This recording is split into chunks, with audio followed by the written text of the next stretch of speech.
So here we have the Hyundai i10 on a 69 plate. I'm going to start off by showing you around the outside of the car, and then we'll hop in and run through some controls on the inside. But from the outside, you can see it's a 5-door car.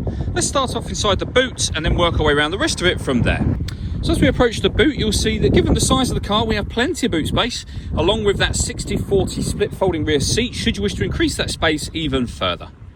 Okay, so we're just going to work our way back round to the front of the car, and then we'll hop in and run through some controls on the inside. But now that we've done a full circle of it, you can see it's in excellent condition the whole way round. Just briefly before we climb in, I think it's well worth seeing the interior from this exterior point of view. There's plenty to run through on the dashboard, so let's hop in and we'll do that now.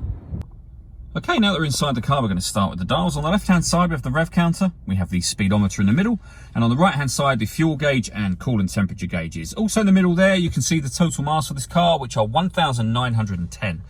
You can change the information that's displayed above that by pressing buttons on the steering wheel for various different bits of trip computer information, eventually back round to the beginning again. If we back round to the steering wheel, the button I was using just a moment ago is here, and you can reset some of the trip computer information from there. We have cruise control and speed limiter above that.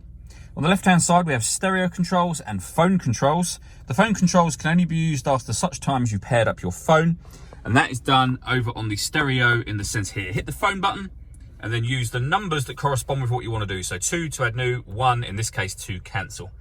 When it comes to music in this car, we have the radio first of all. So we have FM, DAB and AM radio.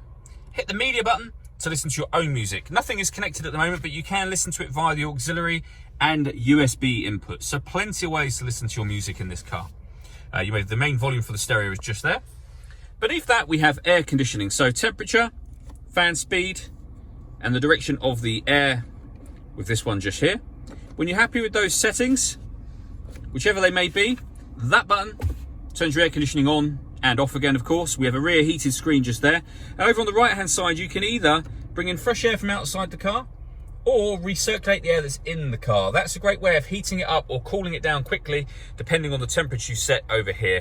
And I say you can switch between those easily. Underneath that, we have a 12-volt charging socket as well as the auxiliary and USB inputs.